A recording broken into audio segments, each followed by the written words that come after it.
Olá, meus alunos, olá, minhas alunas, eu sou o professor Luciano Dutra, estou de volta para juntos fazermos questões atualizadas de administração pública. Então vamos lá? Questão número 1, projeta. Paulo participou de processo seletivo para ingresso em carreira pública federal. O edital do concurso apresentava o quantitativo de 18 vagas e Paulo foi aprovado na 13ª posição. O prazo de validade da seleção foi prorrogado uma vez e ele ainda não foi empossado. Considerando essa situação hipotética, julgue o item a seguir. Paulo deverá ser convocado com prioridade sobre novos concursados para assumir o cargo. E aí, certo ou errado? Certo, minha gente. Esta questão explora o importantíssimo artigo 37, no seu inciso 4, que nos diz que é possível um novo concurso público quando ainda temos um concurso anterior vigente, desde que o novo concurso público seja realizado no prazo improrrogável, ou seja, no segundo prazo. Diz o artigo 37, inciso 4, que durante o prazo improrrogável previsto no edital de convocação, aquele aprovado em concurso público de provas ou de provas e títulos será convocado com prioridade sobre novos concursados para assumir cargo ou emprego na carreira. E já sabemos que um concurso público ele tem validade de até 2 anos, prorrogável uma única vez por igual período. Então a administração pública define o prazo de validade daquele certame. Eu quero que tenha um prazo de validade de 6 meses. Publica um edital com prazo de validade de 6 meses, pode prorrogar uma única vez por igual período, por mais 6 meses. Ou ele quer o prazo máximo, publica o prazo inicial de 2 anos, podendo prorrogar mais uma vez por igual período, 2 anos. Então, minha gente, é assim que funciona. O edital, ele tem um prazo inicial de até 2 anos, podendo ser prorrogado uma única vez, por igual período. Nesse segundo prazo, ou seja, após a primeira e única prorrogação, pode aquele órgão, aquela entidade, abrir um novo concurso público. Não tem nenhum problema. Mesmo tendo um concurso público anterior com prazo de validade vigente, se estamos no prazo improrrogável, que é o segundo prazo, pode abrir um novo concurso público. Só que esse artigo 37, inciso 4, diz que os aprovados no concurso anterior terão prioridade. Claro, passaram primeiro, tem que ser chamado primeiro. Então, muita gente boa tem essa dúvida. Será que pode ter um novo concurso público tendo um anterior com prazo de validade vigente? Pode, desde que o novo concurso público seja realizado no prazo improrrogável do concurso anterior, ou seja, no segundo prazo. Se estamos no primeiro prazo, não pode abrir um novo concurso, mas esse concurso anterior foi prorrogado. Estamos no segundo prazo. Entende-se esse segundo prazo como prazo improrrogável, porque não pode prorrogar de novo. Neste prazo improrrogável, pode abrir um novo certame, mas os aprovados no concurso anterior serão nomeados com prioridade, como foi dito na nossa questão. Tudo bem? Projeta. Questão número 2. Nos termos da Constituição Federal, invalidada por sentença judicial a demissão do servidor estável. Bem, o que essa questão está explorando? Está explorando o artigo 41 no seu parágrafo 2º. Antes de partirmos para as alternativas, vamos ler juntos o que diz este artigo 41, parágrafo 2º. Abram a Constituição de vocês, que eu estou com a minha aberta aqui. 41, parágrafo 2º, diz o seguinte: invalidada por sentença judicial a demissão do servidor estável, será ele reintegrado e o eventual ocupante da vaga, se estável, reconduzido ao cargo de origem, sem direito à indenização, aproveitada em outro cargo ou posto em disponibilidade, com remuneração proporcional ao tempo de serviço. Qual das alternativas se refere ao citado artigo 41, parágrafo 2º? A letra D. Nos termos da Constituição Federal, invalidada por sentença judicial, a demissão de servidor estável será ele reintegrado. E o eventual ocupante da vaga, se estável, reconduzido ao cargo de origem sem direito à indenização, aproveitado em outro cargo ou posto em disponibilidade com remuneração proporcional ao tempo de serviço. Então, essa questão está explorando o artigo 41, parágrafo 2º, e a resposta certa é a letra D. 3. A respeito da perda do cargo de um servidor público estável, mais uma vez uma questão cobrando o artigo 41 da nossa Carta Constitucional.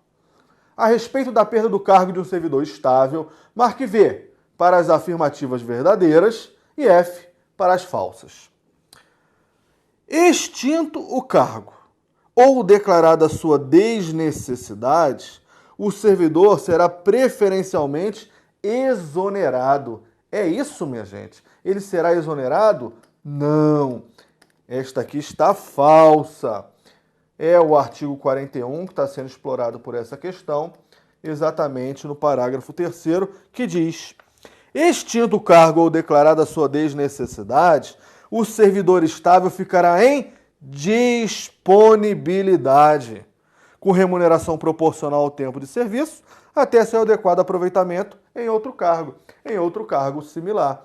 Então, se extinto o cargo ou declarada a sua desnecessidade, o servidor vai ficar em disponibilidade, com remuneração proporcional ao tempo de serviço até o seu adequado aproveitamento.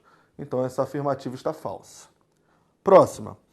O servidor poderá perder o cargo em virtude de sentença judicial, mesmo não transitada em julgado. Não, tem que ter o trânsito em julgado para que o servidor público estável possa perder o cargo em virtude dessa sentença judicial. Então, essa aqui também está falsa. E agora estamos neste artigo 41, só que agora no seu parágrafo 1º. Vamos ler juntos? Acompanhem pela Constituição de vocês. Artigo 41, parágrafo 1º. O servidor público estável só perderá o cargo: 1. Em virtude de sentença judicial transitada em julgado. 2. Mediante processo administrativo em que lhe seja assegurada ampla defesa. E 3. Mediante procedimento de avaliação periódica de desempenho, na forma de lei complementar, assegurada ampla defesa. Então, minha gente, tem que saber esse 41, parágrafo 1º? Tem, cai com muita frequência. À luz do 41, parágrafo 1º, o servidor público estável só perderá o cargo em 3 situações: sentença judicial transitada em julgado, processo administrativo assegurado ampla defesa e avaliação periódica de desempenho nos termos de lei complementar, também assegurado ampla defesa. À luz do artigo 41, parágrafo 1º, são essas 3 hipóteses. Porém, você, candidato de alto rendimento, tem que conhecer também o que diz o artigo 169, que é estudado a rigor lá em AFO, em Administração Financeira Orçamentária. Mas, neste ponto, temos que transportar o conhecimento para o direito constitucional. Lá no artigo 169, a Constituição determina que as entidades federativas respeitem os limites de gasto com o pessoal na administração pública. Se a entidade federativa extrapola os limites de gasto de pessoal, a Lei de Responsabilidade Fiscal, a Lei Complementar 101, dá diretrizes para a entidade federativa para ela se enquadrar aos limites de gasto de pessoal. Aí ela faz um dever de casa. Fez o dever de casa e mesmo assim continua desobedecendo os limites de gasto de pessoal, aí, minha gente, pode mandar embora servidor estável. Então, a rigor, são 4 as situações em que se pode mandar embora servidor estável. 3 exploradas no citado artigo 41. 41, parágrafo 1º, e uma lá no artigo 169. Então, para conhecer o assunto plenamente, não deixem de visitar o artigo 169 da Constituição, que, volto a dizer, é estudado em administração financeira orçamentária. Mas, neste ponto, eu preciso dizer para vocês, porque soma ao 41, parágrafo 1º. Beleza? Vamos prosseguir? Projeta. Então, a segunda assertiva desta questão também é falsa, porque tem que ser sentença judicial transitada em julgado. E a terceira assertiva diz: o eventual ocupante da vaga de um servidor reintegrado ao serviço público por sentença judicial, se estável, em nenhuma hipótese poderá ser aproveitado em outro cargo, somente podendo ser reconduzido ao cargo de origem. Já vimos na questão anterior que está falso.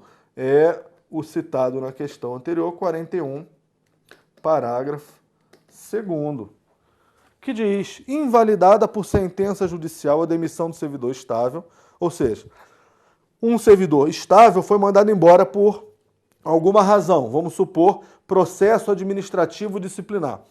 Ele se submeteu a um PAD e foi demitido por esse PAD.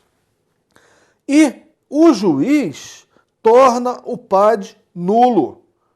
Torna nulo o processo administrativo disciplinar que provocou a demissão daquele servidor estável. Ou seja, foi invalidada a demissão por sentença judicial. Invalidada por sentença judicial, a demissão do servidor estável será ele reintegrado. E o eventual ocupante da vaga, se estável, reconduzido ao cargo de origem sem direito à indenização, aproveitado em outro cargo ou posto em disponibilidade com remuneração proporcional ao tempo de serviço. Então, quando a assertiva diz que em nenhuma hipótese será aproveitado em outro cargo, isso está desdizendo, isso está contrariando o 41, parágrafo 2º. Então, as 3 assertivas são falsas, resposta certa, letra C. Beleza? Tamo junto? 4. A investidura em cargo, emprego ou função pública exige a prévia aprovação em concurso público de provas ou de provas e títulos na forma prevista em lei. Certo ou errado? Errado. O examinador aqui ele disse que para ocupar função pública é exigível prévia aprovação em concurso público. E não é. Quando nos debruçamos sobre o artigo 37, inciso 2, vemos que o concurso público ele é necessário para a investidura em cargo ou emprego público. Para ser investido em função pública, não precisa de prévia aprovação em concurso público. Vamos lá para o 37, inciso 2. A investidura em cargo ou emprego público depende de aprovação prévia em concurso público, de provas ou de provas e títulos, de acordo com a natureza e a complexidade do cargo ou emprego, na forma prevista em lei, ressalvadas as nomeações para cargo em comissão, declarada em lei de livre nomeação e exoneração. Então foi uma pegadinha da banca dizendo que para ser investido numa função pública é necessária prévia aprovação em concurso público, é falso. Pense na situação do mesário. O mesário, ele está assumindo uma função pública? Evidente que sim. Evidente que sim. E para ser mesário, precisa de prévia aprovação em concurso público? Óbvio que não. Então, muito cuidado, porque caiu e pode voltar a cair. A exigência de prévia aprovação em concurso público é para investidura em cargo ou emprego. Cargo ou emprego público. Para ser investido em função pública, não precisa de prévia aprovação em concurso público. Ok? Projeta. 5. Nas contratações temporárias, autorizadas pela Constituição Federal, não é obrigatória a aprovação em concurso público. Certo, minha gente? Isso está dito no artigo 37, inciso 9, que vai falar justamente dessa contratação temporária, para atender um excepcional interesse público. Vamos lá para o inciso 9 do artigo 37, para fazermos juntos uma leitura. Diz a Constituição: a lei estabelecerá os casos de contratação por tempo determinado. Contratação por tempo determinado é a contratação temporária. A lei estabelecerá os casos de contratação por tempo determinado para atender a necessidade temporária de excepcional interesse público. Então, estamos vivenciando uma situação de excepcional interesse público. Nestas condições, pode a administração pública contratar por prazo determinado, a contratação temporária. Imaginemos uma situação hipotética. Numa determinada municipalidade, há um aumento significativo de casos de dengue. É normal? Não é normal. É uma situação excepcional, de excepcional interesse público. Então não precisa criar cargos de médico, cargos de enfermeiro, cargos de agente de endemia para fazer face a essa situação excepcional. Contrata por prazo determinado esse contrato temporário para fazer frente a essa situação de excepcional interesse público. Beleza? Então, à luz do artigo 37, inciso 9, se a administração pública está frente a uma situação de excepcional interesse público, pode contratar independentemente de concurso público. Beleza? Projeto. 6. As funções de confiança devem ser exercidas exclusivamente por servidores ocupantes de cargo efetivo e se destinam apenas às atribuições de direção, chefia e assessoramento. É exatamente isso que é previsto no artigo 37, inciso 5, que fala tanto das funções de confiança como também dos cargos em comissão. Vamos à Constituição. As funções de confiança exercidas exclusivamente por servidores ocupantes de cargo efetivo e os cargos em comissão a serem preenchidos por servidores de carreira nos casos, condições e percentuais mínimos previstos em lei. Destinam-se apenas às atribuições de direção, chefia e assessoramento. Então, tanto as funções de confiança como os cargos em comissão, apenas para direção, chefia e assessoramento. Função de confiança, ocupado apenas por servidores que ocupam cargo efetivo. Aqueles servidores que foram previamente aprovados em um concurso público para aquele cargo efetivo. Então, falou em função de confiança, só vai exercer função de confiança aqueles servidores que ocupem cargo efetivo. Agora, cargos em comissão é diferente. Cargos em comissão. A lei regulamentadora daquele cargo vai definir um percentual mínimo que deverá ser preenchido pelos servidores de carreira. Respeitado esse percentual mínimo, o remanescente pode ser servidor efetivo ou não. Aquele servidor sem vínculo com a administração, que nunca fez concurso público. Respeitado o percentual mínimo previsto na lei regulamentadora do cargo, os demais podem ser preenchidos por servidores efetivos ou não. Mas sempre para o exercício de direção, chefia ou assessoramento. Tudo bem? Voltemos para a tela. 7. A acumulação remunerada de cargos públicos é vedada, exceto quando houver compatibilidade de horários. Caso em que será possível, por exemplo, acumular até 3 cargos de profissionais de saúde. 3, minha gente.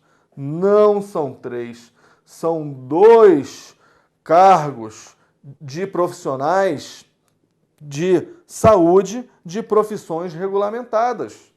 É isso que está no artigo 37, inciso 16. Portanto, essa questão está Errada.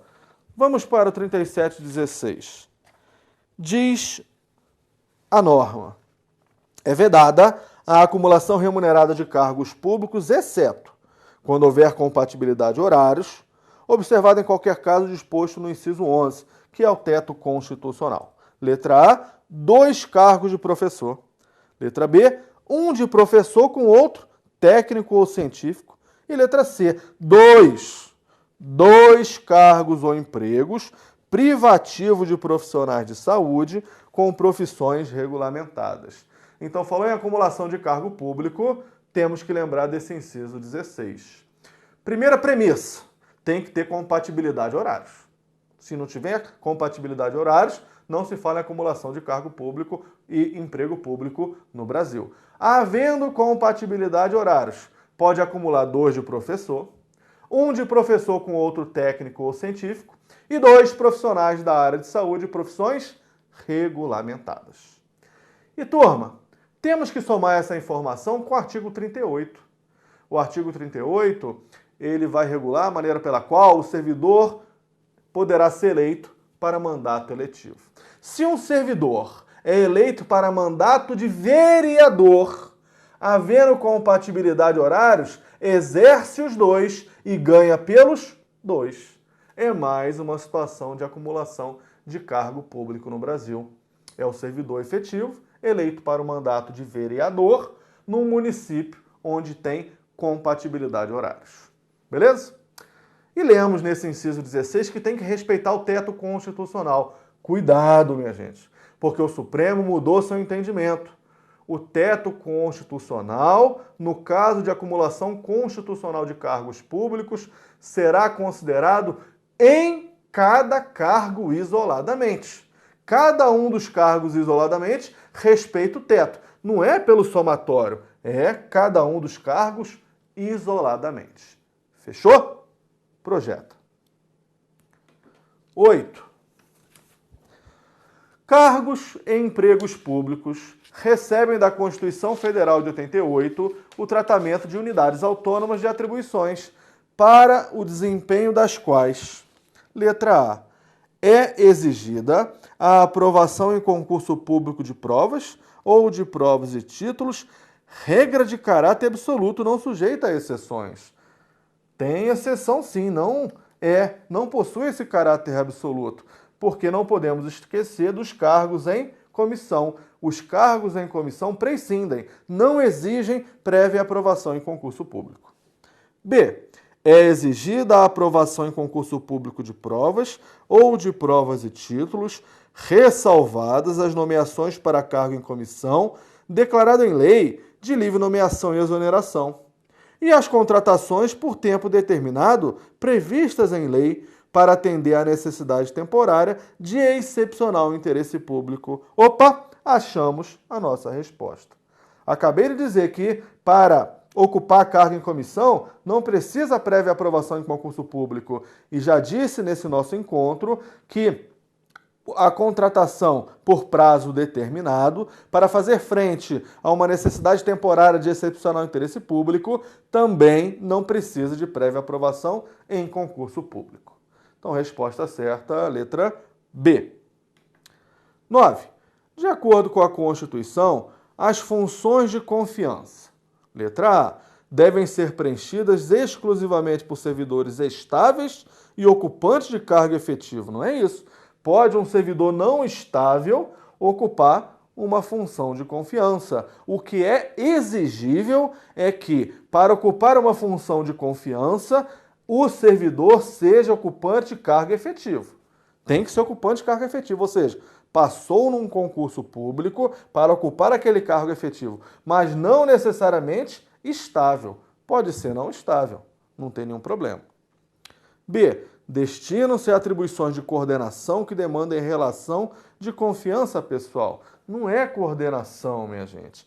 É direção, chefia ou assessoramento. Direção, chefia ou assessoramento. C. Devem ser preenchidas por servidores de carreira nos percentuais mínimos previstos em lei. Essa definição de servidores de carreira nos percentuais mínimos se refere a cargos em comissão e não para funções de confiança. D. Podem ser preenchidas indistintamente por servidores ou não servidores e seus ocupantes são admissíveis ad nutum. Não. Necessariamente por servidores. Não servidores não ocupam função de confiança. Então só nos restou a letra E. Destino-se apenas às atribuições de direção, chefia e assessoramento. De fato, a letra E está correta. 10. João, servidor público estável, ocupante do cargo efetivo no município de Salvador, acaba de se eleger vereador no mesmo município. De acordo com as normas constitucionais aplicáveis, letra A. Independentemente de haver compatibilidade de horário, João deverá se afastar do cargo efetivo, sendo-lhe facultado optar pela sua remuneração. Não é isso, porque havendo compatibilidade de horários, eu já disse nesse nosso encontro, exerce os dois e ganha pelos dois. B. Independentemente de haver compatibilidade de horário, João deverá se afastar do cargo efetivo, auferindo a remuneração pelo cargo eletivo. Não é independentemente de haver compatibilidade. No caso de eleição para vereador, a Constituição diz: há ou não há compatibilidade de horários? A depender da resposta, uma situação será aplicada. Se não houver compatibilidade de horários, obrigatoriamente se afasta e opta por qualquer das remunerações, a do cargo efetivo ou do mandato eletivo. Mas havendo compatibilidade, exerce os dois e ganha os dois. C. Se houver compatibilidade de horários, João poderá acumular os dois cargos, mas perceberá apenas a remuneração de um dos cargos, facultando-lhe a escolha. Não é isso. Havendo compatibilidade de horários, exerce os dois e ganha pelos dois. D. Se houver compatibilidade de horários, João perceberá as vantagens de seu cargo efetivo sem prejuízo da remuneração do cargo eletivo. Achamos a nossa resposta. Tendo compatibilidade de horário, João vai exercer o seu cargo efetivo e vai exercer a vereança, percebendo as vantagens do cargo efetivo e ainda a remuneração pelo exercício do mandato eletivo, do mandato de vereador. Resposta certa, portanto, letra D. 11. João é professor da rede pública municipal de educação, ocupante de cargo efetivo. É isso. João é professor da rede pública municipal de educação, ocupante de cargo efetivo. Com o objetivo de complementar sua renda e tendo em vista que o município acabou de publicar edital de concurso público para vários cargos, João deseja acumular um segundo cargo público no município. No caso em tela, de acordo com as disposições constitucionais sobre a matéria, João, mais uma questão falando de acumulação de cargo público. Letra A. Terá necessariamente que pedir exoneração de seu cargo efetivo de professor, caso queira ocupar qualquer outro cargo público. Não. Se ele é professor, ele pode acumular com outro de professor, ele pode acumular com um técnico científico, então não terá necessariamente que pedir exoneração. B. Terá que prestar concurso público para qualquer cargo efetivo na área da educação ou saúde, desde que haja compatibilidade de horários. Na área de educação, ok, desde que seja para professor. Agora, saúde, não. O pessoal da saúde só pode acumular com outro de saúde. 2 profissionais da área de saúde de profissões regulamentadas. Não acumula um de saúde com outro de professor. C. Poderá acumular qualquer outro cargo público, desde que haja compatibilidade de horários. Qualquer outro, não. Pode acumular outro de professor ou um técnico científico. D. Poderá acumular outro cargo de professor ou cargo técnico ou científico, desde que haja compatibilidade de horários. Resposta certa. Então ele é professor, ele acumula com outro de professor ou outro técnico ou científico. Aí tudo bem. Lembre-se sempre da premissa, desde que haja compatibilidade de horário. 12. Maria, ocupante de cargo de provimento efetivo no município Delta, foi eleita e tomou posse no cargo de deputada federal. À luz da sistemática constitucional, é correto afirmar que Maria, letra A, ficará afastada do cargo no município sem receber a remuneração durante o exercício do mandato. Realmente, a letra A está certa, mais uma vez cobrando o artigo 38 da nossa Constituição. Minha gente, o servidor público efetivo, que é eleito para um mandato eletivo federal, estadual ou distrital, sempre se afasta do cargo efetivo para exercer com exclusividade o mandato eletivo. E no que diz respeito à remuneração, recebe a do mandato eletivo. Então, se ela é servidora do município e foi eleita deputada federal, ela se afasta do cargo efetivo no município para exercer com exclusividade o cargo de deputada federal, recebendo a remuneração de deputada federal. Tudo isso no artigo 38 da nossa Constituição. Lembraram? Tamo junto? Então vamos prosseguir porque estamos acabando. Projeto. Questão número 13. Maria é engenheira e ocupa um cargo público de provimento efetivo com atribuição de desenvolver tecnologia de ponta visando a contenção do risco de acidentes nucleares. Por considerar sua remuneração insuficiente, tenciona fazer novo concurso público, de modo que possa oferecer melhor conforto à sua família com os valores que receberia nos dois cargos públicos. À luz da sistemática constitucional, Maria A. não pode acumular o seu cargo com nenhum outro cargo público. Está errado. Porque se ela é engenheira e ocupa um cargo público com atribuição de desenvolver tecnologia de ponta, é claro que o cargo dela é técnico ou científico, podendo acumular com outro de professor. Então, quando diz que não pode acumular o seu cargo com nenhum outro, está errado. B. Somente pode acumular o seu cargo com outro de natureza técnica ou científica. Não, com outro de professor.